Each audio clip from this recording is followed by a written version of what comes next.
आज जिस शख्सियत के साथ हम मौजूद हैं उन्हें तमग़े इम्तियाज़ और हिलाले इम्तियाज़ से नवाजा गया है।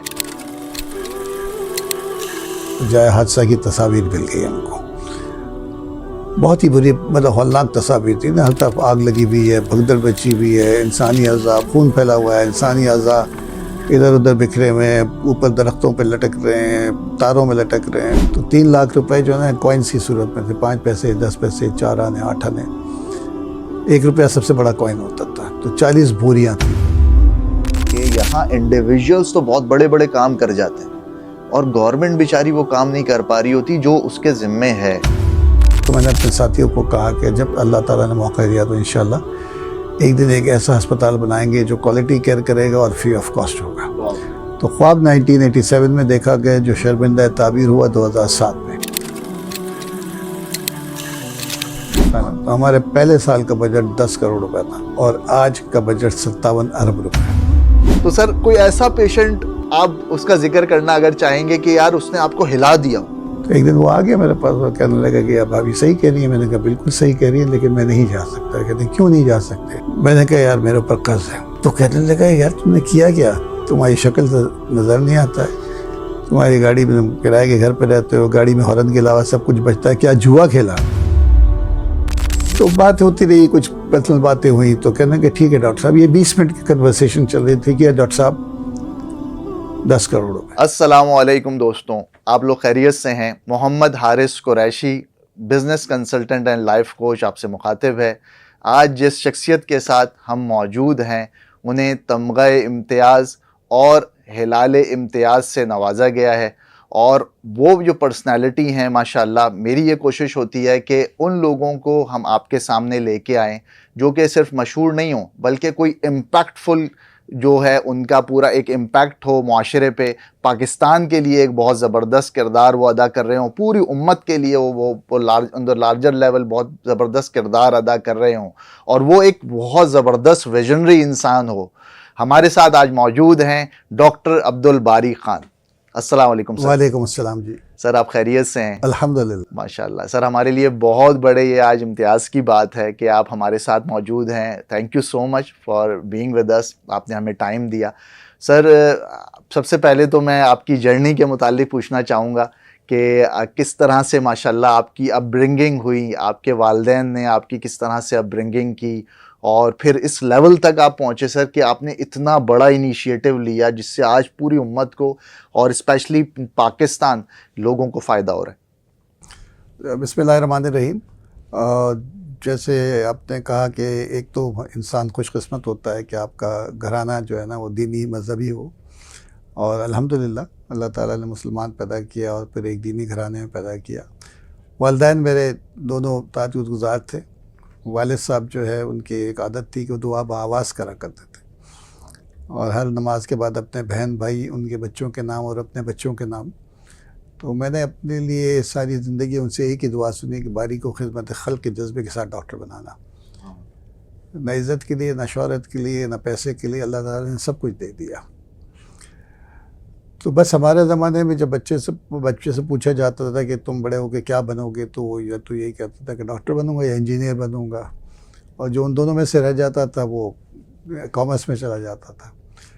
लेकिन अल्हम्दुलिल्लाह मेरा पहले से रुझान ये था कि मुझे डॉक्टर बनना है, और डॉक्टर इसीलिए बनना है कि ये एक जो है ना मसीहाई का शोबा है जिसमें अगर आप सही तरीके से करेंगे तो उसका अजर बहुत ज़्यादा है। तो इंसानियत की खिदमत करना, और वो मेरे वालिदैन की दुआओं के साथ भी था, इस वजह से तो वहाँ से सफ़र शुरू हुआ। तो ये मेरे और अल्हम्दुलिल्लाह घर में हमारे हम कोई 7 भाई और 4 बहनें थीं।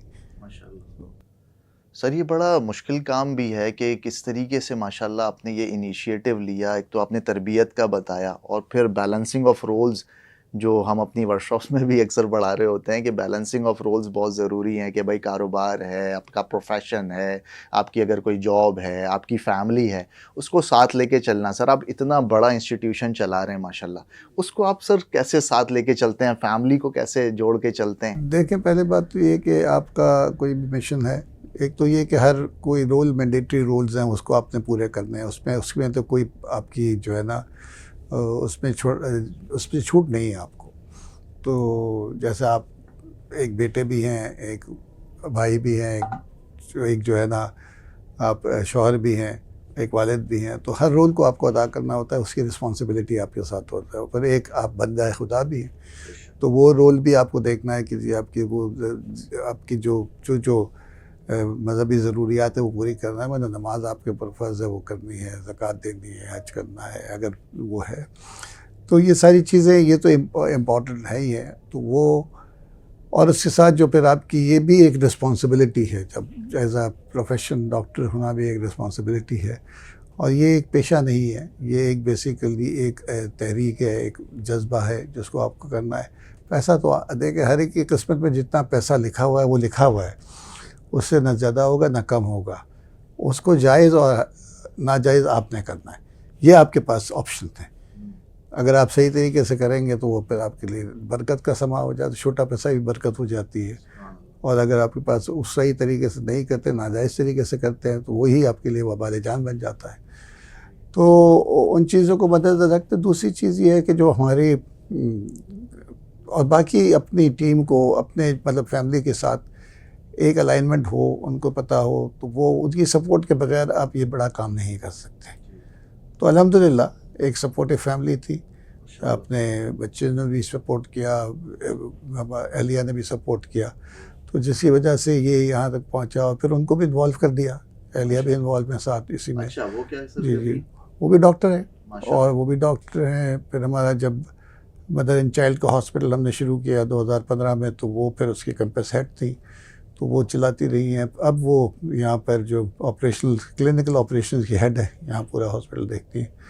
तो मसरूफियत जब हो ना, तो और उनकी जो एक्टिविटीज़ हों, उसको अगर वो साथ शामिल हो जाए, मिशन अलाइंड हो जाए, तो फिर तो वो सोने पे सुहागा होता है ना वो तो। सुभान अल्लाह। सर, आपका जो विज़न था, जैसे आपने फरमाया कि वालिद साहब ज़ोर से दुआ करते थे और वो आप लोगों के कान में पड़ती थी, आपको वो यानी कि एक तहरीक देती थी कि यार हमने बड़े होके कुछ ऐसा करना है जो पूरी उम्मत के लिए फ़ायदे का सबब हो। सर, विज़न कितना इम्पोर्टेंट है ज़िंदगी में? देखिए विजन अगर नहीं है तो वो अंधा आदमी है ना, तो वो फिर भटकता ही रहता है। तो जैसे आपकी विजन मतलब बिनाई, जैसे बिनाई है, तो वो जिस तरीके से है उसी तरीके से आपका विजन भी बड़ा इम्पोर्टेंट है कि जी आपका उसका रास्ता सही होना चाहिए, वो इम्पोर्टेंट है। और उसके बगैर तो आप फिर यूँ ही स्ट्रे यूँ ही घूमते रहते हैं और यूँ ही घूमते रहते हैं, ज़िंदगी में कुछ पा नहीं सकते। अगर कुछ पाना है तो आपका विजन क्लियर होना चाहिए, उसका पाथ क्लियर होना चाहिए कि जो ये होगा। और आपकी ज़िंदगी में आपका विजन पूरा नहीं होता, ठीक है, लेकिन एक रास्ता बन जाता है। और रास्ता बन जाता है, फिर आपके साथ एक मिशन में साथी होते हैं जो इस मिशन को लेके आगे चलते रहते हैं और फिर वो आगे बढ़ता जाएगा। क्योंकि अगर जब ये ना होता, हर एक की ज़िंदगी में हो जाता, तो वो जो विजन हज़रत मोहम्मद सल्लल्लाहु अलैहि वसल्लम का था, जो कि हम सब का विजन है, हमारे पास बाय चॉइस कोई नहीं है, तो वो जब वो था तो वो उनको अल्लाह ताला 63 साल की उम्र ना देता। ये अल्लाह की सुन्नत नहीं है। तो जैसे दूसरे नबी थे, हज़रत नूह अलैहिस्सलाम को 999 साल की उम्र दी हो, या भी हो सकता है कि जब तक ये विजन पूरा नहीं होगा मैं इस पैगम्बर को नहीं उठाऊंगा। ये अल्लाह ताला कर सकते थे ना, अल्लाह के लिए तो कोई मुश्किल नहीं था। या 63 साल में ही कर देते।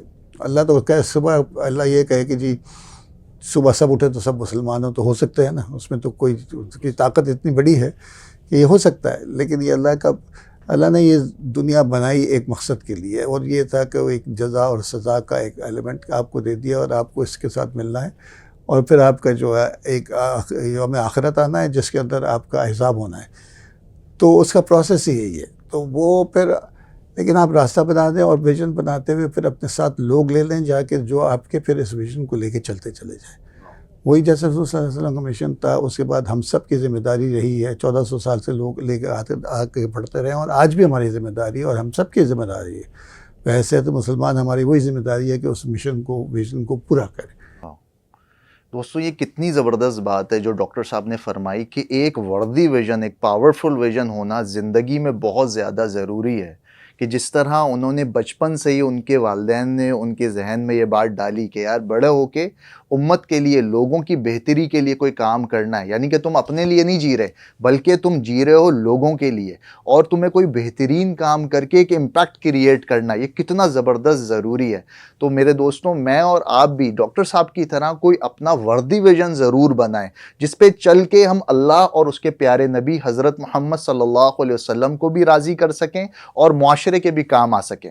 डॉक्टर साहब, अगला सवाल ये था आपसे कि आप ये फरमाइए कि ये इतना ज़बरदस्त, इतना बड़ा इंस्टीट्यूशन आपने बना दिया, इसकी थोड़ी सी हिस्ट्री बताइए कि क्या, कब से शुरू हुआ, from the first day till and. देखिए, जैसे मैंने कहा कि दुआएं अपने वालिदैन की खिदमत खल्क, तो वो एक अंदर इनग्रेन हुआ था।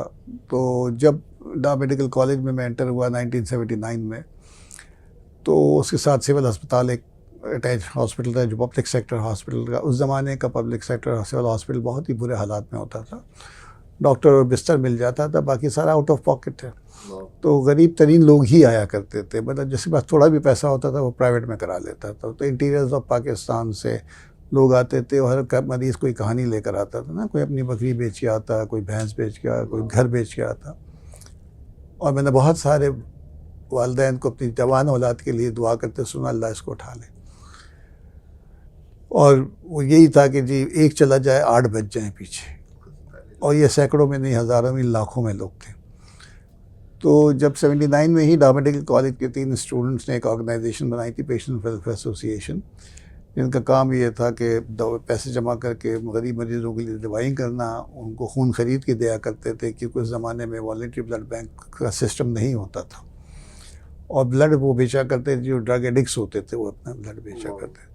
ये जो अफीमची और ये सारे, तो मैंने भी उस ऑर्गेनाइजेशन को ज्वाइन कर लिया था और 1980 में, तो उसके साथ रहा, वो काम करता रहा। तो फिर ये अफीमची वगैरह जो थे, ये कोई 1981 में स्ट्राइक पे चले गए अपने पैसे बढ़ाने के लिए, कि हम ब्लड देंगे, हमारे पैसे बढ़ाओ। हाँ, अच्छा। तो जिसकी वजह से एक क्यास हो गया शहर में, बहुत सारी अमवात भी हुई, क्योंकि जैसे मैंने कहा कि वॉलंटरी ब्लड डोनेशन का कॉन्सेप्ट ही नहीं था। कोई एक मरीज़ आता था गन शॉट का या एक्सीडेंट का, तो 50-60 आदमी साथ होते थे, जैसे ही खून मांगा सब गायब। तो यही ज़रिया होता था। तो फिर हमने अपने दोस्तों को मोटिवेट किया कि आप ब्लड दे दें, हमने एक तहरीक शुरू की। लेकिन वो स्ट्राइक जो है ना, एक जो ज़रिया बनी कि हमने कहा कि हम इनसे होस्टेज तो नहीं बन सकते, ऐसा करते हैं कि अपना वॉलंटरी ब्लड बैंक बनाते हैं। तो 1982 में इस मुल्क में पहला वॉलंटरी ब्लड बैंक बना, जो डा मेडिकल कॉलेज के स्टूडेंट्स ने बनाया, और मेरी खुशकिस्मती में एज ए सेकेंड स्टूडेंट्स का प्रोजेक्ट डायरेक्टर था। और फिर हमने कहा कि ऐसा खून देंगे जो साफ़ होगा, जिसमें सारी चीज़ें होंगी, क्योंकि वो खून कभी जैसियों का ना उसका टेस्ट होता था, वो हफ्ते में 2 दफ़ा भी ब्लड दिया करते, कि जबकि एक सेहतमंद आदमी 3 माह में दे सकता है। तो उनके ब्लड में ब्लड के अलावा सब कुछ होता था, हेपेटाइटिस है, मलेरिया, सिफिलिस है। तो बड़ा मुश्किल काम था इसको लोगों को मोटिवेट करना ब्लड देने के लिए। आप अटेंडेंट को कहते थे तो वो गायब हो जाते थे। तो बस अल्हम्दुलिल्लाह वो शुरू हुआ। फिर उसके बाद उस वक्त सबको होल ब्लड मिला करता था, जो प्लेटलेट्स चाहिए जो कि डेंगू में इस्तेमाल होते हैं, या पैक सेल चाहिए, या प्लाज्मा चाहिए, या क्रैप प्रेसिपिटेट, उसका कॉन्सेप्ट नहीं था। तो 1984 में हम उसकी मशीन लेके आए जर्मनी से। मैं ख़ुद जर्मनी गया as a 4th year student, मैंने ट्रेनिंग हासिल की और फिर मैंने उसको आके यहाँ पर शुरू किया और लोगों को ट्रेन किया, तो लोगों को कॉन्फिडेंस मिलना शुरू हो गया। 1986 में मेरा ग्रेजुएशन ईयर था, मैंने डॉक्टर बन के हाउस जॉब शुरू किया था। तो कराची में एक बॉम्ब ब्लास्ट हुआ था बुरी बाज़ार के अंदर। जी सर, याद है। जी, जिसमें कोई बहुत था, जिसमें कोई 75 लोग शहीद हुए थे और 450-500 लोग ज़ख्मी थे। और इमरजेंसी में मरीज़ आना शुरू हुए तो डेड बॉडीज़ आ रही थी, और उनके साथ फिर ज़ख्मी भी आ रहे थे। कुछ ऐसे थे कि बिल्कुल लबे मौत थे, तो उसको तो आप कुछ नहीं कर सकते। तो हमारा सिस्टम होता है, ट्रियाज किया तो उनको छोड़ा, और जो कम ज़ख्मी थे उनको पकड़ा और उनको ट्रीट किया। बिस्तर भर गए तो फ्रेश पे ट्रीट किया। लेकिन इससे बाद एक अजीब चीज़ नज़र आई कि इमरजेंसी के बाहर मीलों लंबी लाइन थी लोगों की, जो खून देने के लिए इंतज़ार कर रहे थे। बहुत सारे लोग शॉपिंग बैग में पैसे लेके खड़े हुए थे कि आपको किस चीज़ की ज़रूरत है। तो उस वक्त मुझे एहसास हुआ कि ये कौम अजीब कौम है ना। क्राइसिस में पाकिस्तानियों से बेहतर कौम मैंने नहीं देखी। 2005 का ज़लज़ला आप देख लें, 2010-11 का सैलाब देख लें, कोविड देख लें, अभी जो ज़लज़ला 2 साल पहले आया, जिस तरह ये कौम रिएक्ट करती है तो वो अब इसकी मिसाल नहीं मिलती है। तो जब हम इस क्राइसिस से निकले तो हमने सोचा कि हम इसको नया बनाते हैं, इमरजेंसी को। छोटी सी इमरजेंसी होती थी, बुरे हालात की थी।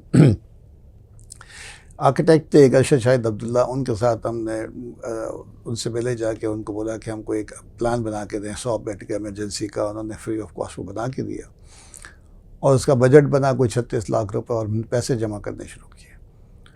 और पहली दफ़ा हम स्कूल के बच्चों के पास गए। And it was 1986. 87 में कंप्लीट हुआ था। तो जब हमने इत्तेफाक से हमें वहाँ पे एक फ़ोटोग्राफ़र था उस एरिया में जिसके पास उसकी जाए हादसा की तस्वीर मिल गई हमको। बहुत ही बुरी, मतलब हौलनाक तस्वीर थी ना। हर तरफ आग लगी हुई है, भगदड़ मची हुई है, इंसानी अज़ा, खून फैला हुआ है, इंसानी अज़ा इधर उधर बिखरे हुए हैं, ऊपर दरख्तों पे लटक रहे हैं, तारों में लटक रहे हैं। तो उस ज़माने में कंप्यूटर तो इतना आम था नहीं, तो ये सारी स्लाइड शोज़ होती थी, स्लाइडें बना करती थी, वो बना के हम जाके प्रेजेंटेशन देते थे और हम बच्चों को मनी बॉक्स देते थे कि आप जमा करें। तो 36 लाख में से 24 लाख रुपए इन बच्चों ने जमा किए। तो 3 लाख रुपए जो है कॉइन्स की सूरत में थे, 5 पैसे, 10 पैसे, 4 आने, 8 आने, 1 रुपया सबसे बड़ा कॉइन होता था। तो 40 बोरियाँ थी, 40 बोरियाँ थी, इनको कन्वर्ट कराना। लेकिन इस दौरान PWD ने हमें बड़ा तंग किया था, पाकिस्तान वर्क्स डिपार्टमेंट में। तो इनाग्रेशन से एक रात पहले जब बोर्ड लग रहा था तो मैंने अपने साथियों को कहा कि जब अल्लाह ताला ने मौका दिया तो इंशाल्लाह एक दिन एक ऐसा अस्पताल बनाएंगे जो क्वालिटी केयर करेगा और फ्री ऑफ कॉस्ट होगा। तो ख्वाब 1987 में देखा गया, जो शर्मिंदा ताबीर हुआ 2007 में। तो फिर हम सब डिस्पर्स हो गए। मेरे साथी कोई बाहर चला गया, कोई UK, कोई USA, कोई ऑस्ट्रेलिया, कोई आयरलैंड। मैं पाकिस्तान में रहा। मेरे वालिद साहब को पैरालिसिस था, तो मुझे कहा करते थे, बेटा तुमको इस मुल्क में इतना मिलेगा जो तुम्हारे दोस्तों को नहीं मिलेगा। और अल्हम्दुलिल्लाह वही हुआ। तो फिर मेरा एक मिशन था, मैंने कार्डियक सर्जन बनना है। उस ज़माने में कार्डियक सर्जन बहुत थोड़े होते थे। NICVD एक जगह होती थी जहाँ कार्डियक सर्जरी होती, पूरे मुल्क से लोग आते थे वहाँ पर। तो जब मैं वहाँ पहुँचा तो वहाँ वेटिंग लिस्ट कोई 3 साल की थी और हमें पता था कि आधे से ज़्यादा मरीज़ वापस नहीं आएंगे। तो उस वक्त तक एक क्रेडिबिलिटी इस्टेब्लिश हो गई थी, लोग पैसे देते थे, एतमाद करते थे। तो उन लोगों ने मुझे कहा आप वहाँ चले गए, वहाँ तो हार्ट वेल्थ की भी ज़रूरत होती होगी, दवाइयों की भी ज़रूरत होती होगी, तो आप बता दीजिएगा। तो मैंने अपने मेंटोर जो मेरे उस्ताद थे सज्जन रहमान से कहा, इस तरह लोग कह रहे हैं। उन्होंने कहा इससे इतना फ़ायदा नहीं होगा, अगर हम मासेस को हमको इंफ्रास्ट्रक्चर बढ़ा लें तो मासेस को फ़ायदा हो जाएगा। क्योंकि 2 थिएटर से 10 बेड का ICU था, वेटिंग लिस्ट 3 साढ़े 3 साल की, जिसको हमें पता था कि आधे से ज़्यादा मरीज़ वापस नहीं आ सकेंगे। तो 3 महीने के अंदर कोई 8 करोड़ रुपए जमा किए और वहाँ पर हमने 2 थिएटर ऐड कर दिए, ICU डबल हो गया, वेटिंग लिस्ट 6 माह पे आ गई। तो 1995 में मैंने फेलोशिप कर दी। फिर मैं यहाँ पर पहुँच गया अपने सिविल हॉस्पिटल में ही, क्योंकि मैं सिंध गवर्नमेंट से डेपुटेशन पे गया जी। तो डा मेडिकल कॉलेज में ही मुझे अपनी असिस्टेंट प्रोफेसर की जॉब मिल गई और ये बता दिया कि अगले 3 साल कोई फंडिंग भी नहीं है। अच्छा। जिसका मुझे अंदाज़ा था और मुझे पता था कि मुझे खुद करना पड़ेगा। तो कुछ लोगों को जमा किया, फ्रेंड्स ऑफ कार्डियक सर्जरी बनाई और पैसे जमा किए 8-10 करोड़ रुपए और फिर सिविल हॉस्पिटल में कार्डियक सर्जरी का डिपार्टमेंट बनाया। लोग मुझसे पूछते थे कि गवर्नमेंट ने क्या मदद की, तो मैं कहता हूँ मुझे करने दिया। हाँ, ये मदद थी उनकी बहुत बड़ी। सर ये बहुत बड़ा डायलेमा है हमारे माशरे का। हमारे तवज्जुह से अगर गवर्नमेंट ऑफिशियल्स को भी बात पहुंच रही है कि यहाँ इंडिविजुअल्स तो बहुत बड़े बड़े काम कर जाते हैं और गवर्नमेंट बेचारी वो काम नहीं कर पा रही होती जो उसके ज़िम्मे है। तो ये बहुत बड़ी जवाबदेही आगे तो होनी है ना, यहाँ नहीं होगी तो क्या हुआ, आगे तो होनी है। अब फ़र्क पड़ा है, अब फ़र्क पड़ गया। तो वो बस अल्हम्दुलिल्लाह 2000 में पहला ओपन हार्ट सर्जरी हुई थी और आज तक कोई 10,500-11 हज़ार ऑपरेशन हो चुके हैं फ्री। सुभान अल्लाह। तो 2004 में मेरे साथी वापस आ गए, उन सबको जमा किया और मैंने कहा कि जी हमने ख्वाब देखा, वक्त आ गया, उसको पूरा करते हैं। तो 2005 में हमने काम शुरू करा दिया था। पैसे वैसे थे नहीं, बस एक ख्वाहिश थी। तो हमने एक फाउंडेशन बनाई, रुफैदा फाउंडेशन करके। Hazrat Rufaida was the first official nurse nominated by हुज़ूर सल्लल्लाहु अलैहि वसल्लम खंदक में थी। तो हमारी नर्सिंग की बुनियाद वहाँ से शुरू होती है। तो जब हमने ये जगह देखनी शुरू की तो यहाँ पर हमको एक जगह मिल गई यहाँ पर और फिर हमने काम शुरू कर दिया। पैसे वैसे थे नहीं एक चीज़ थी और यकीन था अल्लाह के ऊपर। यकीन यहाँ से था कि अल्लाह करेगा, बेशक। बस कूद पड़े। सर, ठेकेदार सबसे को बड़ी बोला, मता आपके पास, हाँ, सबसे बड़ा पावर आपके उनको पास। फिर ठेकेदार को बोला काम शुरू कर दो, जब पैसे आएंगे दे देंगे बस। तो एक दिन मैं वहाँ से घर यहाँ से निकल रहा था तो मैंने ठेकेदार के बिल लिए, तो वो 10 लाख के बिल थे। हमारे एक डोनर थे जो थाईलैंड में रहते थे, तबलीगी इंसान थे, वो आए हुए थे, उनसे वक्त लिया और मैं उनके पास पहुँच गया। और मैंने जब बैंक में चेक किया तो मेरे पास 3 लाख रुपए पड़े हुए थे। 10 लाख के बिल थे, 3 लाख की ज़रूरत थी। तो उनके पास मैं पहुँच गया, उनसे मैंने कहा कि जी हमको एक ऐसा अस्पताल बनाना है जो क्वालिटी केयर करे और फ्री ऑफ कॉस्ट हो। और क्वालिटी का मेयार उस वक्त आगा खान हॉस्पिटल था, उससे बेहतर नहीं तो कम से कम वैसा फ्री। तो वो खूब हंसे, कहने डॉक्टर साहब मुश्किल है बने, बहुत पैसे लगेंगे। किसी को यकीन ही नहीं आता था उस वक्त तो। जी बिल्कुल। तो मैंने उनसे कहा कि देखें बन जाएगा। तो कहने लगे ठीक है डॉक्टर साहब, अगर बन गया चले, मान लेते हैं कि बन गया, चलेगा कैसे? क्योंकि बनने में तो एक टाइम लग गया था, अब तो हर साल उसके पैसे निकालने हैं अपने। मैंने कहा जी अल्लाह करेगा। कहने वो तो ठीक है अल्लाह करेगा, लेकिन जैसे उन्होंने कहा लेकिन, मैंने कहा जब हम कहते हैं अल्लाह करेगा तो अगर मगर लेकिन की गुंजाइश नहीं, मेरे नज़दीक ये शिर्क है। तो अच्छा तबलीगी आदमी ने कहा डॉक्टर साहब हम सब का ईमान है कि अल्लाह करेगा, लेकिन अल्लाह भी आसमान से तो नहीं फेंकेगा ना, कोई ज़रिया होगा। मैंने भी मौका मुनासिब समझा, मैंने कहा जी आप दे देंगे। वो कहने लगे मैं दे दूँ लेकिन मैं मर गया और मेरे बच्चे ना दें। मैंने कहा मेरा स्टैंस वही है कि अल्लाह करेगा। आप बहस कर रहे हैं, आप समझते हैं आपके बच्चे के पास एक ऑप्शन है, मैं समझता हूँ आपके बच्चों के पास 3 ऑप्शन हैं। नोइंग यू, आपने ऐसी तरबियत तो की होगी कि आपकी सुन्नत को जारी रखें।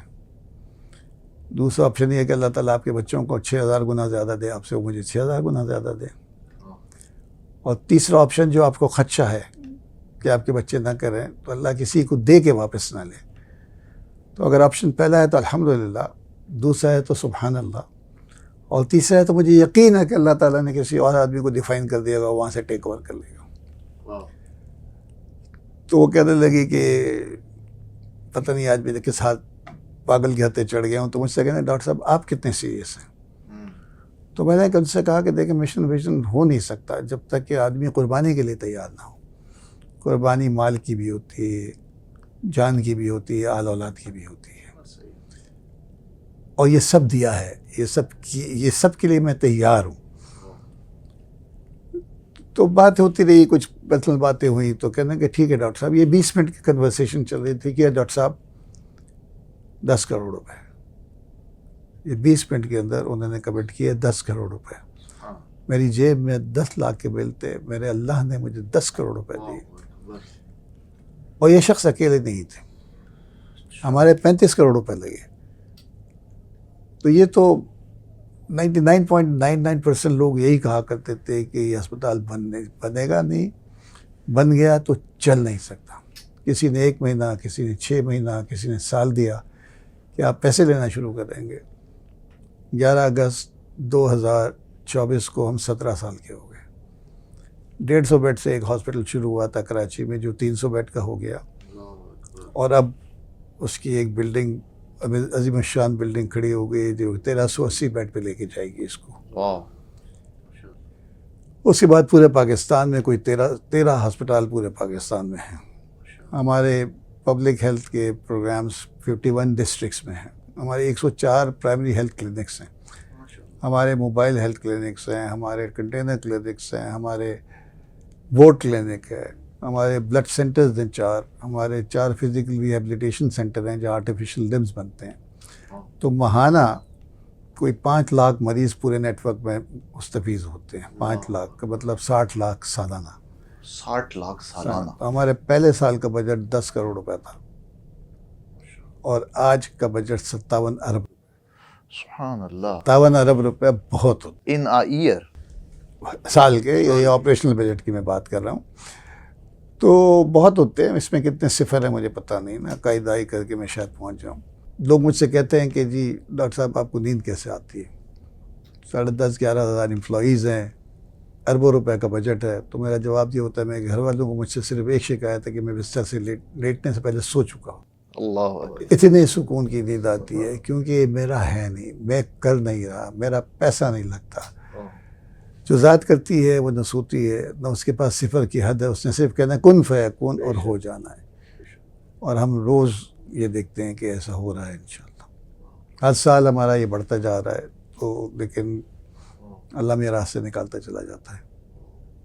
वाह दोस्तों, आपने सुना कितना बड़ा विजन डॉक्टर साहब ने बनाया था, और सिर्फ एक बुनियाद पे बनाया था दोस्तों। वो क्या? अल्लाह पे तवक्कल, अल्लाह पे यकीन। सिर्फ ये बुनियाद थी कि भाई अल्लाह से होता है, अल्लाह के गैर से कुछ नहीं होता। ये बाकायदा हमने इनकी ज़िंदगी में देखा। और मैं अभी आ रहा था जब रास्ते में, तो मैं अपने दोस्त से कह रहा था कि मैं आज एक वलीउल्लाह से मिलने जा रहा हूँ। तो अल्लाह रब्बुल इज़्ज़त ने इनको जो दर्द अता फरमाया है, जो यकीन अता फरमाया है, उसकी बेसिस पे आप देख लें आज कितना बड़ा अल्लाह रब्बुल इज़्ज़त इनसे काम ले रहे हैं, और कितने ज़बरदस्त लेवल पे excellence driven treatment free of charge. यानी आगा खान के लेवल से भी अगर मैं कहूँ तो मैं शायद झूठा ना हूँ कि आगा खान के लेवल से भी अच्छा ट्रीटमेंट इंडस हॉस्पिटल पाकिस्तान में हो रहा है। दोस्तों, हमें डॉक्टर साहब का बाजू बनने की ज़रूरत है। आप यकीन करें, अगर हम इनका बाजू बन गए, चाहे वो माल से हो, चाहे वो जान से हो, चाहे अपनी आल औलाद से हो, तो आप यकीन करें कि कितनी बड़ी हम दुनिया और आखिरत अपनी बना सकते हैं। और जैसे डॉक्टर साहब ने फरमाया ना कि मैं सकून की नींद सोता हूँ, यानी कि बिस्तर पे पहुंचा होता हूँ, अभी तकिए से मेरा सर लगता है और नींद आ जाती है। वो सकून जिसकी आज सब तलाश में है, पूरी दुनिया का पैसा खर्च कर देना अगर बादशाह, तो वो सकून हासिल नहीं कर सकता जो डॉक्टर साहब को हासिल है। दोस्तों, वो सकून मैंने और आपने भी अपनी ज़िंदगी में हासिल करना है। और वो कैसे होगा हासिल? जब हम एक अपना वर्दी विजन, लॉन्ग टर्म विजन बनाएंगे। और याद रखिए, जैसे डॉक्टर साहब ने जिक्र भी फरमाया कि जो विजन होता है ना, वो टाइम बाउंड नहीं होता। विजन तो वो होता है जो हमारे साथ ही हम वफात पा जाएंगे, लेकिन वो विजन हमेशा जिंदा रहेगा। जैसे उसकी एक छोटी सी एग्जाम्पल मैं आपको देता हूं। जैसे डॉक्टर साहब ने अर्ज भी फरमाया भी कि तबलीगी जमात एक बहुत बड़ी ऑर्गेनाइजेशन है दुनिया की। मौलाना इलियास साहब रहमतुल्लाह अलैह, डॉक्टर साहब छोटे से आदमी थे, लहीम शहीम से और बिल्कुल धान पान से, और एक आलिम दीन थे। ये भी नहीं कि वो बहुत बड़ा नाम हो उनका उस दौर में। उस वक्त के बहुत बड़े बड़े उलमा, स्कॉलर्स, मौलाना अशरफ अली साहब थानवी रहमतुल्लाह अलैह, मौलाना रशीद अहमद गंगोई रहमतुल्लाह अलैह, इसी तरह और भी बड़े बड़े उलमा थे। तो मौलाना इलियास साहब रहमतुल्लाह अलैह ने ये काम शुरू किया कि यार मैंने जो है ना दावत का काम जो हुजूर पाक सल्लल्लाहु अलैहि वसल्लम के दौर में और सहाबा के दौर में था, वही दोबारा काम आज लेके आना है। यानी इस उम्मत में वो दोबारा काम राइज करना है। प्यारे नबी सल्लल्लाहु अलैहि वसल्लम के रोज़ा शरीफ पे उनको ये ख्वाब आया, और प्यारे नबी सल्लल्लाहु अलैहि वसल्लम ने उनको ये पूरा तबलीग का काम समझाया। तो वो उठे, और उठ के जब आए हैं हिंदुस्तान ये काम लेके, तो उलमा ये कहते थे, उस वक्त के स्कॉलर्स दोस्तों ये कहते थे कि ये काम है हक सच। जैसे डॉक्टर साहब को कहा कि भाई बहुत बड़ा काम है, करेगा कौन? उस वक्त के स्कॉलर्स ये कहते थे उनको। मैंने ये लिंक ये डॉक्टर साहब की इस बात से किया कि जैसे डॉक्टर साहब को कहा ना, भाई बिल्कुल सही बात तुम कर रहे हो, होना चाहिए, लेकिन करेगा कौन? और तुमने कर लिया तो उसको सस्टेन कौन करेगा? बिल्कुल यही बात उस वक्त के स्कॉलर्स और बड़े बड़े उलमा ने मौलाना इलियास साहब रहमतुल्लाह अलैह को कही। लेकिन उनका यकीन, वही डॉक्टर साहब वाली बात कि यकीन पुख्ता था, तो वो उसको लेके उठे, और बिल्कुल मेवात के छोटे से इलाके से डॉक्टर साहब उन्होंने वो काम शुरू किया। और फिर आज आप पूरी दुनिया में, to cut the story short, पूरी दुनिया में, मैं एक रिसर्च पढ़ रहा था डॉक्टर साहब, 10 लाख लोग रोजाना कमोबेश औकात के लिए निकलते हैं अल्लाह के रस्ते में, पूरी दुनिया से। कोई 3 दिन की जमात में, कोई 40 दिन की जमात में, कोई चिल्ले की जमात में, कोई जनाब साल का सफर पे, कोई 7 महीने बैरून के सफर पे। ये कितनी बड़ी एक इंस्टीट्यूशन है जो रेवोल्यूशन ला रही है पूरी दुनिया में। और दोस्तों, उसकी बुनियाद क्या थी? वही यकीन जो डॉक्टर साहब को माशाल्लाह जिसने यहां तक पहुंचाया। मैं तो खुद इतना ज्यादा इस वक्त मोटिवेट हो रहा हूं कि मैं आपको बता नहीं सकता। जब आप भी ये प्रोग्राम देखेंगे, मेरी आपसे रिक्वेस्ट है ये पूरा देखिएगा आखिर तक। आप लोग खुद इससे इतना मोटिवेट होंगे कि कोई ना कोई बड़ा काम करने का जज्बा आपसे जरूर आपको पैदा होगा। और डॉक्टर साहब, एक बात मैं और आपसे पूछना चाहूंगा कि बहुत सारे पेशेंट्स आपने अपनी पूरी जर्नी में देखे हैं, तो सर कोई ऐसा पेशेंट आप उसका जिक्र करना अगर चाहेंगे कि यार उसने आपको हिला दिया हो? बहुत ऐसे मरीज़ हैं माशाल्लाह, मतलब अल्लाह ताला उनको सबको सेहत के साथ रखे। सबसे पहले तो मैं आपने जो पिछले सवाल के अंदर अपने कुछ जज्बात का इजहार किया, और हर इंसान को अपना पता होता है कि वो उसकी हैसियत क्या है। अल्लाह को पता है तो उसको पता होता है। ज़ाहिरन कोई भी हो, आपने कहा वलीउल्लाह के पास जा रहा हूँ, अल्लाह ताला आपकी ज़ुबान मुबारक करे। कि वो तो बहुत ऊंचा दर्जा है, वहाँ तक पहुँचना बहुत मुश्किल है। तो इसलिए मुझे यहीं रहने दें। अरे अल्लाह सर, दुआ करे, अल्लाह पाक, अल्लाह मेरे गुमान से ज़्यादा अच्छा आपको कर करे, दे। आमीन।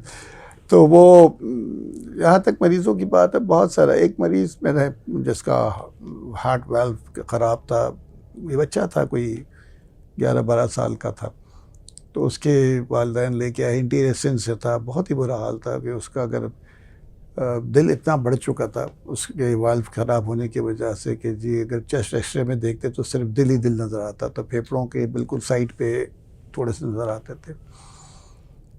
तो मैं दिल उनको फैल कितना बड़ा हो बहुत गया? फैल गया। अच्छा। तो मैं उनसे कह रहा था कि जी कहा मैंने कि जी इसको मैं जो है ना, इसको ऑपरेशन ना कराएं, दवाइयों से चलाएं जब तक ये चलता है, यही तो ये टेबल के ऊपर ही इसकी डेथ हो जाएगी। और मैं कोशिश करता रहा कि दवाइयों से कंट्रोल करूं, उनको टालता रहूं कि बस ये करें। लेकिन उनकी भी एक बात थी, उन्होंने कहा कि डॉक्टर साहब, काफ़ी तंग हो गए थे, कहने डॉक्टर साहब आप कोशिश कर दें, ज़िंदगी मौत अल्लाह के हाथ में है, मौत होगी तो चला जाएगा, आपसे हमारा कोई गिला नहीं होगा, लेकिन आपने कोशिश तो करें ना, ये करें। तो आखिर अपने आप को मैंने समझाया भी, सब देखा वेखा, और उसके बाद फिर मैंने उसका ऑपरेशन प्लान किया। और उस दिन मैं हमेशा यूजली 2-3 ऑपरेशन लिस्ट में रखा करता था कि जी शाम तक 2-3 हो जाते हैं। उस दिन मैंने एक ही रखा क्योंकि मुझे लगता था कि इसमें टाइम लग सकता है, ये मशीन पे जाता है हार्ट, तो वापस आना होता है, तो ये सारी चीज़ें। और मैंने उसका जब वो खोला सीना और उसका हार्ट देख के, तो वैसे ही में जैसे कि जी जो हालात थे उसके हिसाब से, तो मैंने बस कुछ नहीं किया, मैंने उसको खोल के, जो हार्ट लंग मशीन पे जाके खोल के, मैंने सिर्फ एक काम किया कि उसका जो वाल्व था उसको निकाला नहीं, उसी के ऊपर एक आर्टिफिशियल वाल्व लगा दिया, और ताकि उसको मैंने बंद किया, और मैंने उसको मशीन से ऑफ़ करना शुरू किया, तो ऑफ हो गया वो कि 1.5 घंटे के अंदर मरीज़ जो है ना मशीन से निकल के आईसीयू चला गया। तो मैं आके अपने कमरे में बैठ गया, कोई 8 बजे शुरू किया था, मैं कोई 9:30 पौने 10 बजे वहाँ पहुँच गया था अपने रूम में, ऑफिस में। अब मैं सोचा सारा दिन क्या करूँ। तो उम्र यही होता था कि मेरे जूनियर शुरू करते थे और मैं फिर ज्वाइन करता था, और मैं 9:30 बजे में जाता था, उस वक्त तक हार्ट लंग मशीन पे मरीज़ जाता था। तो मेरे एक कार्डियोलॉजिस्ट आए, वहाँ से गुजर के, अभी तक तुम गए नहीं ऑपरेशन थिएटर में? मैंने कहा नहीं। आज कुछ देर नहीं हो गई? मैंने कहा नहीं, वो तो मरीज़ आईसीयू में पहुँच गया वापस।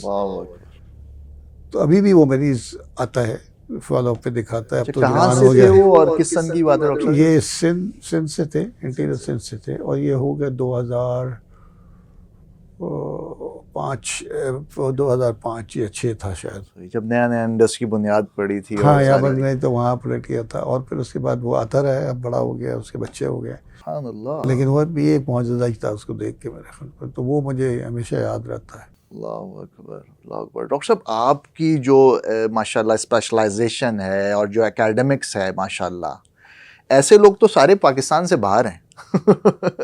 माशाल्लाह, आपकी जो, आपको किस चीज़ ने इस पे आमादा किया कि मैं पाकिस्तान में रह के और यहाँ के मसाइल को फेस करते हुए, यहाँ पे तो आपको पता है क्या, हर हर हर कदम पे हर्डल्स हैं। यानी कोई आप बड़ा काम, जैसे आप यहाँ इस जर्नी तक पहुँचे हैं, हमारे लिए बात करना तो बहुत आसान है, असल तो आपसे पूछा जाए कि भाई उसमें आपको क्या क्या प्रॉब्लम फेस करने पड़े। लेकिन बात यह है कि और आप पाकिस्तान में रुके हुए हैं माशाल्लाह। इस पे मेरा कमाल तो नहीं, बड़ी सिंपल सी बात है, जैसे मैंने कहा, मेरे वालिदैन की तरबियत, उनकी दुआएं, और ये अल्लाह ताला का मेहरबानी कि मुझसे ये काम ले रहा है ना, अल्लाह ने चुन लिया, अल्लाह ने इस चीज़ के ऊपर न खौफ डाला, न चाहत डाली कि बाहर जाऊँ, ना ये किया। क्योंकि जब मेरे दोस्त सब चले गए थे, तो मेरे वालिद साहब मुझे कहा करते थे कि जो है ना, वो उनको भी एहसास होता था कि यार इसका भी दिल चाहता होगा बाहर जाके पढ़ के आए, फिर कुछ करे। तो मुझे कहा करते थे कि बेटा तुमको इस मुल्क में इतना मिलेगा कि जो कि दूसरों को नहीं मिलेगा। तो मैं इन चीज़ों से, मुझे कभी कोई चीज़ हुई नहीं, कभी खौफ नहीं आया, कभी कोई नहीं आया, और इसमें मेरा कमाल नहीं, अल्लाह ताला ने ही हर चीज़ से महफूज रखा है। जहन में ये चीज़ आने नहीं दी कि जी कुछ पैसे बना लो, कुछ ये कर लो। सब ज़रूरियात पूरी होती गई हैं, कोई ऐसे मसाइल नहीं हुए अल्हम्दुलिल्लाह, कोई ऐसी परेशानी नहीं हुई है। जब वो कहते हैं कि अल्लाह ताला अपने बंदों का कर्ज नहीं रखता, वाह, आप करके तो देखें ना, सही। और सारी चीज़ें इतनी आसानी से हो रही होती हैं कि जी आपको एहसास है, आप सोचते नहीं है, हम कोई चीज़ सोचते नहीं है, उसका कोई ज़रिया आ जाता है रास्ते में। कोई मतलब ऐसी रोज़ होते हैं, रोज़ ऐसी चीज़ें होती हैं कि जी कोई एक ऐसी चीज़ होती है, बच्चों का दाखिला हो गया स्कूल में, जब सब बच्चे जब ये कर रहे होते हैं ना, आपके पेयर्स दोस्त होते हैं ना, वो आपको कहते हैं कि तुम किस चक्रों में पड़ गए हो, तुम्हारे बच्चे रुल जाएंगे, ये करेंगे वो करेंगे। अल्हम्दुलिल्लाह बच्चे अपने पैरों पर खड़े हैं, नेक हैं, फरमाबरदार हैं। इंसान ज़िंदगी में तगदो क्यों करता है कि बच्चे अपने पैरों पर खड़े हों, नेक हों, सेट हो जाएं ज़िंदगी में। आप देख लें उनको, उनसे पूछिए जिनके बच्चे सेट नहीं है, किसी बुरी लत में पड़े हुए हैं, नशे के चक्कर में पड़े हुए हैं, साइकेट्रिक हो गया, तो अल्लाह का जितना शुक्र अदा करें कि हम डॉक्टर साहब, मैं रिसर्च कर रहा था तो भाभी ने आपको अखबार दिखाया था कि भाई बाहर ये जॉब्स आई हुई हैं। वो वाकया ज़रा सुनाइए। नहीं बस वो डेफिनेटली इंसान की जब फैमिली होती है, उनकी ज़रूरियात भी होती है और वो कोई नाजायज़ नहीं होती हैं। तो जब मैं ये शुरू कर रहा था तो उस वक्त उनसे मैंने यही कहा था, क्योंकि मेरी फ़र्स्ट कज़न है, पेशावर से मेरा ताल्लुक़ है, लेकिन मेरी पैदाइश तालीम कराची के, वो वहीं से थी, वहीं वो भी डॉक्टर हैं। तो उनसे मेरे जब हमारी मंगनी हो चुकी थी, तो जब मैं कार्डियक सर्जरी की तरफ जा रहा था, तो मुझे पता था ये मुश्किल स्पेशलिटी है, इसमें वक्त बहुत लगता है सेटल होने के लिए। तो मैंने उनसे बात की थी कि देखिए मैं ये करना चाह रहा हूँ और इसमें स्ट्रगल है।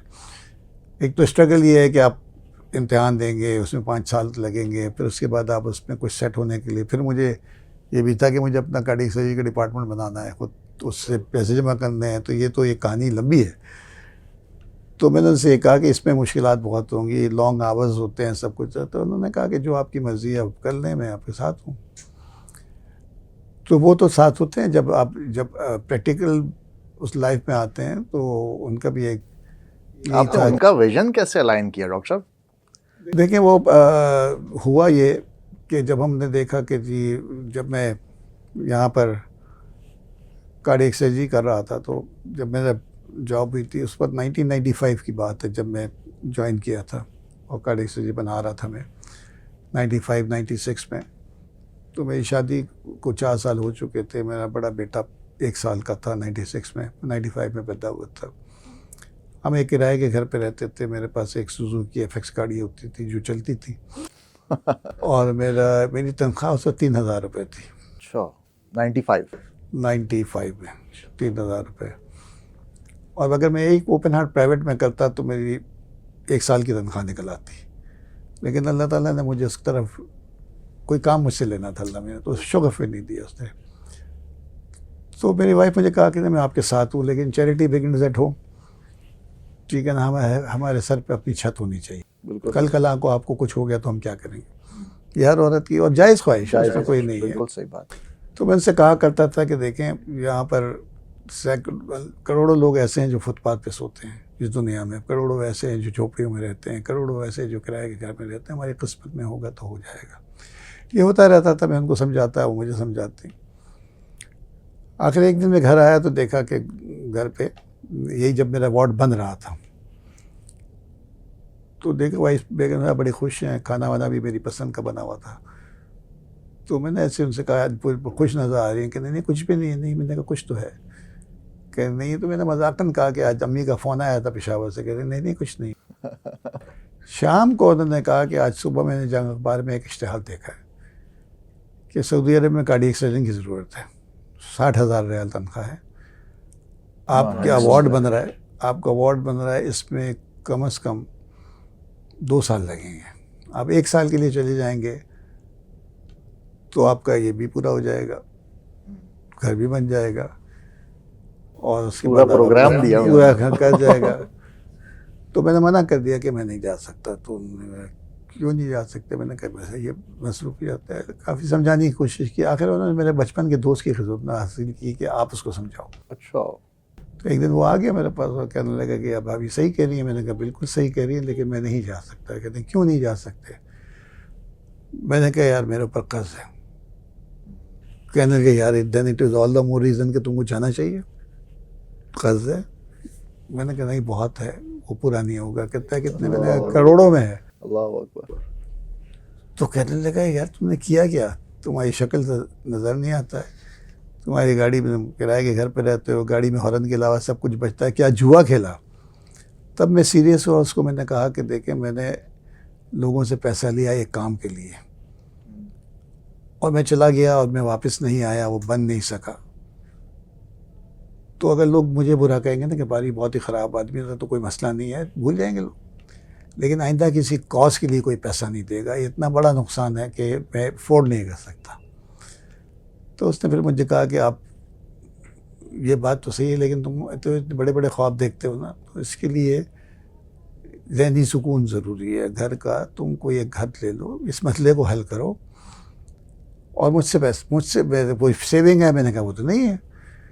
तो उसने मुझे ऑफ़र किया कि मुझसे ले लो। मैंने कहा मैं कर्ज़ नहीं लेता, मुझे खौफ आता है, कल कला को मर गया, बीवी बच्चे कहें ज़िंदगी में कुछ नहीं किया और लायबिलिटी छोड़ गया हमारे लिए। उसने कहा कर्ज़ है ना, जब हो दे देना, और अगर तुम मर गए तो मेरा कोई दावा नहीं होगा। तो मैंने मना कर दिया उसको। खाना वाना खा के वो चला गया। अब नींद किसको आती है? वो करवटें बदलते बदलते 2 बज गया। मैं उठा, मैंने वज़ू किया, तहज्जुद पढ़ी और 2 रकात नमाज़ पढ़ी और मैंने अल्लाह से दुआ की कि मुझे सुबह जब उठूँ तो मुझे सही फ़ैसले की तौफ़ीक़ अता करना। और ये दुआ ख़त्म नहीं हुई, जैसे कुछ हुआ ही नहीं, मैं सो गया। सुबह मैं उठा और मैंने फिर जो है फजर की नमाज़ के बाद 3 काम किए। सबसे पहले तो अखबार बंद करा दिया। दूसरा, मैंने अपने दोस्त को फ़ोन किया, उससे कुछ ले के फिर मैंने एक छोटा सा घर ले लिया, जो कि अल्हम्दुलिल्लाह 2-3 साल में पे ऑफ भी हो गया। तीसरा काम, मैंने अपनी वाइफ को कहा कि आप जो है ना पोस्ट ग्रेजुएशन कर लें। डॉक्टर हैं वो, उनका फ़लसफ़ा ये था कि मैंने बच्चों की तरबियत खुद करनी है और जब बच्चे स्कूल जाएंगे तब मैं काम शुरू करेंगे। तो मैंने उनसे कहा फैमिली मेडिसिन कर लें, उसमें आसानी आपके हाथ में है कि जब बच्चे स्कूल गए, अपना काम किया, उनके आने से पहले वापस आ जाएं। तो बेटे की पैदाइश से पहले उन्होंने OMI में जॉब किया था, प्राइवेट हॉस्पिटल में। तो मैंने फिर उनको इनरोल कराया फैमिली मेडिसिन की ट्रेनिंग के लिए। सिविल हॉस्पिटल पहली दफ़ा ज़िंदगी में गई थी। और जब वहाँ के हालात देखे, वो लेबर रूम में गई, देखे बिल्लियाँ घूम रही हैं, प्लेसेंटा खा रही हैं, छोटे बच्चों के पाँव नोच रही हैं, तो उस दिन उनको एहसास हुआ कि मेरा मियाँ बहुत बड़ा काम कर रहा है। और उस दिन से फिर वो मेरे साथ थे। उन्होंने फैमिली मेडिसिन नहीं किया, फिर उन्होंने हॉस्पिटल एडमिनिस्ट्रेशन में कर लिया। तो फिर हमारे यहाँ पर हमारा मदर एंड चाइल्ड का हॉस्पिटल 2015 में था, तो उसमें फिर वो उसकी हेड कंप्रेस हेड रही हैं। अब वो पूरे ऑपरेशंस देखती हैं, क्लिनिकल ऑपरेशंस देखती हैं। बस वो दिन था जब उनकी वो फिर साथ हो गई। तो वो, और उसके बगैर जो है ना, फैमिली के सपोर्ट के बगैर नहीं हो सकता। देखिए, हम मर्द हज़रात समझते हैं कि हम बहुत काम करते हैं, 18 घंटे काम करते होंगे, 20 घंटे काम कर रही है। ख़वातीन 24 घंटे काम करती हैं, मल्टीटास्किंग कर रही होती हैं। अब घर में टंकी में पानी है कि नहीं है, टैंकर कहाँ से आता है, डीज़ल जनरेटर में क्या है कि नहीं है, वो ऑन कैसे होता है, कैसे ऑफ होता है, ये मुझे कुछ नहीं पता, कख नहीं पता। वो सब वो देख रही होती हैं। तो मैं तो कहता हूँ कि अल्लाह मियां जन्नत में ले जाएगा तो उनकी बदौलत से ले जाएगा। सही बात कि ख्वाब वो नहीं होते जो आपको सोते में आप देखते हैं, बल्कि ख्वाब वो होते हैं दोस्तों जो आपको सोने नहीं देते। डॉक्टर साहब उसकी अमली तस्वीर हैं कि जो इन्होंने विज़न बनाया और उसके साथ अपनी फैमिली को उस विज़न में किस तरह से अलाइन किया। तो मैं डॉक्टर साहब से 101% एग्री करूँगा कि किस तरीके से जब तक आपके साथ आपकी फैमिली अलाइन नहीं होगी, आप कोई बड़ा काम कर ही नहीं सकते। तो अपना ग्रेटर बड़ा विज़न बनाएं और उसके साथ अपनी फैमिली को उसमें अलाइन ज़रूर करें, ताकि आपकी फैमिली आपकी सपोर्टिव हो, ना कि ये कि आगे चल के वो हर्डल बने और आप जो बड़ा काम करने जा रहे हैं उसको गोया के रोकने का सबब बने। तो डॉक्टर साहब से मैं इसका एक तो नुस्खा भी पूछूंगा कि भाई किस तरीके से डॉक्टर साहब माशाल्लाह इंगेज भी रहते हैं, बहुत सी लर्निंग एंड डेवलपमेंट एक्टिविटीज़ में भी पूरी दुनिया में जाते हैं, थोड़ा सा उसका भी अहवाल सुना दें हमें। नहीं, देखिए, डेफिनेटली जब आपका उड़ना बिछोना यही हो जाता है ना कि जब आप काम कर रहे हैं, और फिर देखें अभी ये जब इस किस्म के काम में होते हैं आप पब्लिक प्रॉपर्टी हो जाते हैं। सही बात, ठीक है ना, जिसमें और आपको फिर अपनी सेहत का भी ख्याल रखना होता है कि क्योंकि ये सारी चीज़ें आपके साथ होती है। फैमिली के अलावा जो है ना, आपकी टीम को अलाइन होना ज़रूरी है। मिशन अलाइन होना उनका ज़रूरी है, क्योंकि वो एक लोग कहते हैं ना कि सक्सेशन जी हाँ, सक्सेशन प्लानिंग ज़रूरी है। अब सक्सेशन प्लानिंग लोग हमारे यहाँ समझते हैं कि बस एक आदमी तैयार कर दिया, ठीक है ना, और दूसरा आदमी तैयार कर, 2 आदमी। लेकिन मैं जब बहुत सोचता था, मैंने कहा 1 आदमी 2 आदमी मैंने तैयार कर भी दिए, सपोज ये मेरा सक्सेसर है, मौत का वक्त अल्लाह को पता है, मैंने तैयार कर दिया, मुझसे पहले वो चला गया, क्या होगा? वो मेरी 10 साल की रियाजत ख़त्म हो गई। जी हाँ। तो मैं बड़ा सोचता था, तो फिर मुझे एहसास हुआ कि जब हुज़ूर सल्लल्लाहु अलैहि वसल्लम का विसाल हुआ तो कितने लोग थे जो कि खलीफा बन सकते थे। कुछ लोगों ने कहा कि हम तो नहीं बन रहे, तो उसकी एक शूरा बन गई, और फिर उन्होंने कुछ 4-5 लोगों में से सिलेक्शन किया, और फिर उसके बाद अबू बकर सिद्दीक़ को पहले खलीफा अव्वल बना दिया गया। फिर वो बाद में एक प्रोसेस चल गया। तो आपके हर वक्त में आपके पास 10-12 लोग ऐसे होने चाहिए कि जो कि आपकी पोजीशन ले सकते हो। तो ये तरीक़ेकार होना चाहिए। तो उसमें बिज़नेस कंसल्टिंग में भी हम ये, और ऑर्गेनाइजेशंस के साथ जब हम काम करते हैं, तो डॉक्टर साहब ने जिस तरह फरमाया कि सिस्टम ओरिएंटेड अप्रोच होनी चाहिए, पर्सन डिपेंडेंट नहीं होना चाहिए डॉक्टर साहब। कि भाई अगर डॉक्टर साहब जैसे माशाल्लाह एक हद तक यहाँ तक लेके पहुँच गए इंडस हॉस्पिटल को, लाज़ी बात है भाई कभी भी यानी कि इनका इंतकाल हो सकता है, तो उसके बाद कौन होगा? अगर आपने सिस्टम डेवलप कर दिए होंगे तो वो सिस्टम लेके चल रहा होगा, और शायद ऐसा भी हो सकता है डॉक्टर साहब से अच्छा वो सिस्टम लेके आगे बढ़ जाए इस पूरे सिस्टम को। ये तो अल्लाह की, देखिए उसमें बड़ी क्लैरिटी की बात है कि ये जो, इसीलिए हमने लोगों की गलतियों से सीखा था। जो भी पर्सनैलिटी डिपेंडेंट होता है उस पर्सन के साथ वो डूब जाता है। बहुत सारे दुनिया में मसाइल, ये मिसालें मौजूद हैं। हमने सबसे मुश्किल लॉ के तहत किया, जो सेक्शन 42 कंपनी बनाई, जिसके अंदर बहुत रेगुलेशंस बहुत होती हैं, और हमने कहा कि ये करना है। और फिर हमने इजी उस पे नहीं गए आप? नहीं इसकी क्या ट्रस्ट नहीं बनाया। देखिए ट्रस्ट बनाता, कल को मेरे बच्चे आ जाते, फिर उसी बार जाता, वो ट्रस्ट चलता नहीं। मतलब उस पर तो फिर जो चीज़ें शुरू हो जाती हैं, आपके ट्रस्ट सारे ऐसे ही चल रहे होते हैं। तो हमने वही मुश्किल था कि एक निज़ाम बने और ऐसा सिस्टम बन जाए कि जो कि चलता रहे ना। बोर्ड है, इंडिपेंडेंट है, रोज़ हर 3 साल में चेंज हो जाता है, नए लोग आ जाते हैं। सारी चीज़ों को एक सस्टेनेबिलिटी करने के लिए किया गया कि इस किस्म का एक बोर्ड बन जाए, और एक निज़ाम बन जाए जो कि चलता रहे। और वो फिर अपनी ज़िंदगी में, जैसे मैंने 2 साल पहले अपना सक्सेसर ले आया था, एक CEO बना दिया, डॉक्टर ज़फ़र ज़ैदी इस वक्त chief operating officer, chief executive officer है। मैं प्रेसिडेंट ऑफ द ऑर्गेनाइजेशन हूँ। मैं कल कोई दूसरा आ जाएगा, तो वक्त तो किसी का किसी वक्त भी आ सकता है। तो निज़ाम चलना चाहिए, और निज़ाम चलता रहेगा, और दुनिया ऐसे ही चलती है। डॉक्टर साहब मुझे ये बताइएगा प्लीज़ कि आपकी सुबह से शाम तक के, लाज़मी बात है जब आप इतना बड़ा काम कर रहे होते हैं तो आपको बड़ा अपने आप को ऑर्गेनाइज रखना पड़ता है।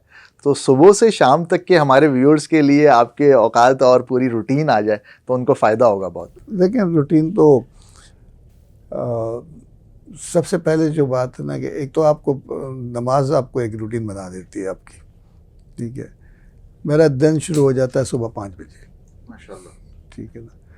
उमूमन में तहज्जुद के वक्त आप ऑन हो जाते हैं। तहज्जुद के वक्त गर्मी सर्दी के अलावा फ़र्क पड़ जाता है। सर्दियों में तहज्जुद मिल जाती है आराम से, तो लेकिन गर्मियों में वो वक्त हो जाता है।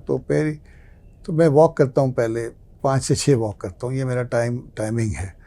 सर्दियों में वो नमाज से पहले होती है, फजर की नमाज से पहले वॉक होती है, और गर्मियों में उसके बाद हो जाती है।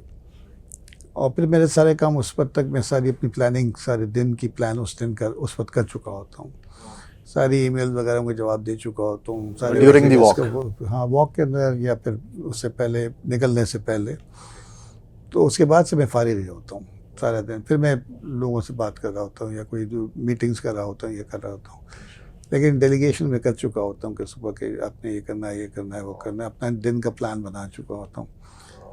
और फिर यह है कि ये चलता है रात तक, क्योंकि मेरा काम सिर्फ इस ऑर्गेनाइजेशन के लिए, मेरा ज़्यादा फंड रेजिंग मेरा बड़ा जो काम है इसका। तो उसके बाद यूजुअली कोई सोशल गैदरिंग में ज़रूर जाना, नेटवर्किंग होती है, सोशल गैदरिंग में जाना होता है।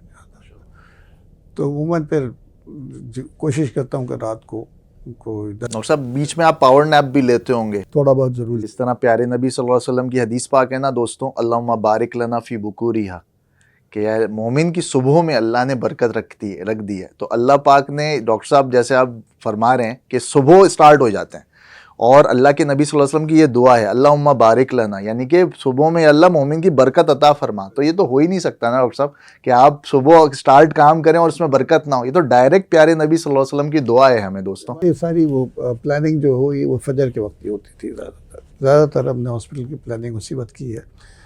और फिर उसके बाद रात को मैं कोशिश करता हूँ कि जल्दी 10 बजे तक सो जाऊँ, कोशिश करता हूँ। 5 घंटे मेरी नींद है यूजली, 5 घंटे कभी भी जब मैं सोऊंगा तो उसके अंदर हो जाएगा कि 9 बजे सो जाऊंगा तो मैं 2।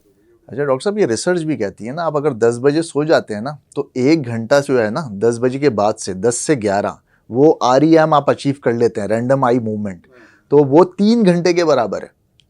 और आपने अगर 10 से 12 आप लेट से आप अगर नींद ले ली है तो वो 6 घंटे तो यहीं हो गई, और माशाल्लाह 2-3 घंटे आप समझ रहे हैं। तो इतनी ज़बरदस्त ये पूरा एक साइकिल है, साइंस भी अब उसे प्रूव कर रही है कि वो REM आप अचीव कर लेते हैं जितना पहले आप 12 बजे से पहले सोते हैं माशाल्लाह। अच्छा, तो ये रात तक आपके माशाल्लाह ये पूरी रूटीन रहती है। डॉक्टर साहब आखिर में काइंडली ये बताइएगा कि इंडस हॉस्पिटल नेटवर्क के साथ, इसलिए कि इतना बड़ा नेटवर्क है और अब ये पूरी दुनिया में इंशाल्लाह जाएगा, तो उसके साथ लोग किस तरह कनेक्ट हो सकते हैं? देखिए ये एक अभी भी इतना होने के बावजूद अभी भी बहुत गैप है हेल्थ केयर सिस्टम में पाकिस्तान में। बहुत सारे लोग मर रहे हैं और ना होने की वजह से, सेहत की सहूलियात ना होने की वजह से। बहुत सारे इलाके हैं ऐसे जहाँ पर जो जैसे होम डिलीवरीज होती हैं पहाड़ी इलाकों में जाकर, जब दाइयाँ आखिर वक्त पे कहती हैं कि अब कॉम्प्लिकेशन है, इसको आप अस्पताल ले जाएं। अब उस वक्त जब आप बताते हैं तो वो फिर पहाड़ियों से अब तो जहाँ से चल के जहाँ ट्रांसपोर्ट भी दी जाती है तो कंधे पे चारपाई पे उठा के लेके आते हैं, और जब तक रोड तक पहुँचते हैं तो माँ भी मर जाती है और बच्चे भी मर जाते हैं, और ये सैकड़ों नहीं हज़ारों में होते हैं। पकड़ तो होगी, सवाल तो होगा, हम सब से होगा। ये नहीं हो सकता कि जी सवाल ना करें अल्लाह मियां, और इसको हल करना इतना मुश्किल नहीं है। आज हमारा 57 अरब रुपए का बजट है, ये कल 100 अरब हो जाएगा, और करेंगे तो और हो जाएगा। अब हमारा ज़्यादा काम हम प्राइमरी केयर के ऊपर ज़्यादा जोर दे रहे हैं, क्योंकि अगर वो ठीक हो गया तो अस्पतालों में रश कम हो जाएगा, अस्पतालों की ज़रूरत कम हो जाएगी। व्यूअर्स के लिए बताइएगा प्राइमरी केयर क्या क्या? प्राइमरी केयर ये प्रिवेंट, देखिए एक तो एजुकेशन हो के आपने जो है ना सेहत के बुनियादी उसूल बताने हैं कि जी आपने खाना किस वक्त खाना है, कितना खाना है, वो सब पता है। एक हिस्सा छोड़ के खाना खाएं तो आप सेहत के साथ रहते हैं।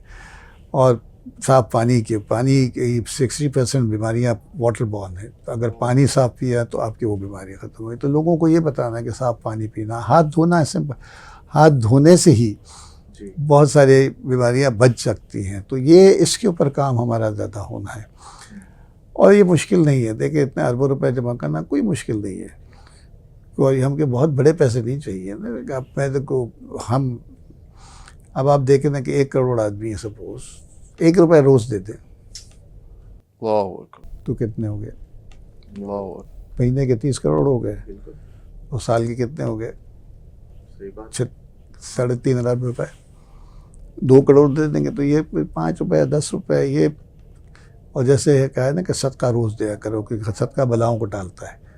रोज़ याद नहीं रहता, कोई एक डायरेक्ट बांध देना अपने बैंक से कि जी इतने 5 रुपये रोज़ निकलते रहे। UK में ये निज़ाम बेहतर है, क्योंकि डायरेक्ट डेबिट आप स्टैंडिंग इंस्ट्रक्शन दे देते हैं कि पाउंड अ डे, 1 पाउंड निकल गया, 30 पाउंड महीने के मतलब हो गया 10,000 रुपये पाकिस्तानी। ये गवर्नमेंट लेवल पे नहीं अपने जैसे इंडस को लोग वहाँ इंस्ट्रक्शन देते हैं कि आपके अकाउंट में एक पाउंड आता है। ओके, वो अपने उसमें ही प्रोग्रामिंग कर देते हैं और वो कर लें, आपको ले आते रहते हैं। और पैसा नहीं, आप दुआ कर सकते। सबसे पहले दुआ करें हमारे लिए कि अल्लाह ताला इस मुल्क को सेहतमंद खुशहाल करे। फिर ये होता है कि सिर्फ पैसा ही नहीं होता, आपके जिस्मानी भी हो सकते हैं ना, आप वॉलंटियर कर सकते हैं। जैसे हमारे बहुत सारे पाकिस्तानी जो होते हैं मुल्क से बाहर वो आते हैं यहाँ पर हमारे को अपनी वॉलंटियर सर्विसेज देते हैं।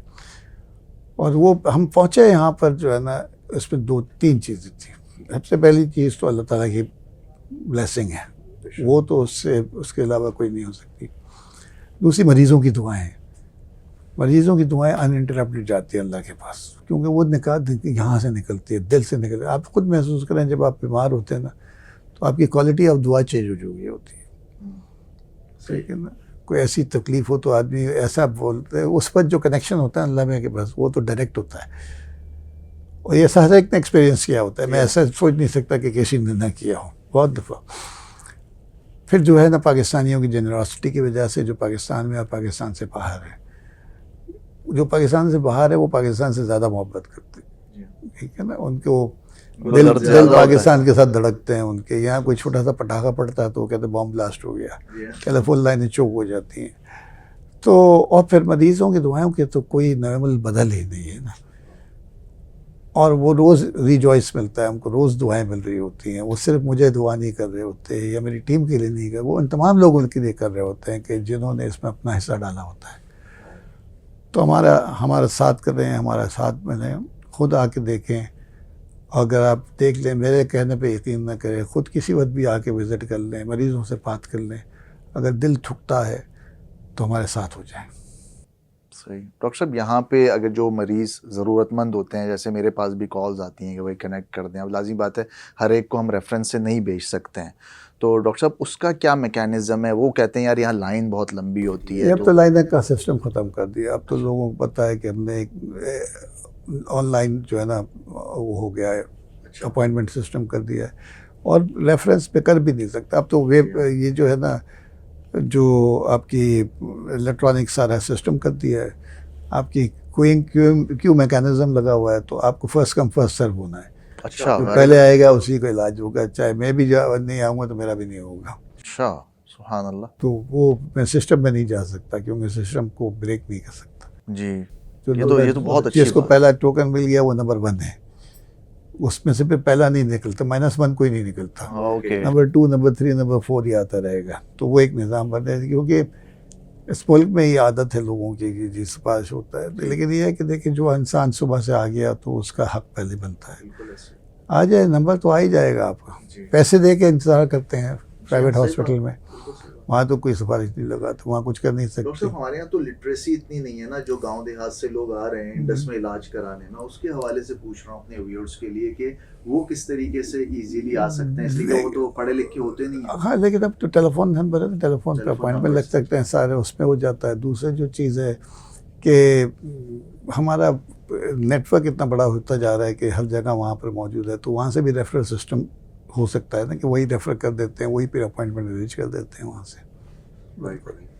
डॉक्टर साहब जी, जैम ऑफ दी गाय जी, अल्लाह इन्हें बहुत जज़ाए खैर अता फरमाए। ये हमारी सोसाइटी के लिए दोस्तों इस तरह के चंद लोग होते हैं जो कि बहुत बड़ा एसेट होते हैं पूरी उम्मत मुस्लिमा के लिए। डॉक्टर साहब, आखिर में फ़लस्तीन और गज़ा के हवाले से भी कुछ अपनी बात या अगर आप करना चाहें हमारे कैमरे के थ्रू हमारे व्यूअर्स से। नहीं, देखिए, बात ये है कि जहाँ पर भी जो इस्तेसाल कभी हो रहा हो तो लोग उसके, और हमारी ज़िम्मेदारी है कि हम सबको उसकी मदद करनी चाहिए। दुआ देखें, उनका ईमान की पुख्तगी की आप सोच नहीं सकते न, कि सब कुछ सामने बच्चे मर रहे हैं, सब कुछ हो रहे हैं, लेकिन खड़े हुए हैं उसके ऊपर, और कि हमारी जंग लड़ रहे हैं वो लोग। तो उनकी जितनी मदद की जाए कम है, और अपने से तो नहीं, दुआ तो कम से कम कर सकते हैं ना। दुआ करें, दामे दरमे सुपने, जो मदद कर सकते हैं वो करना चाहिए।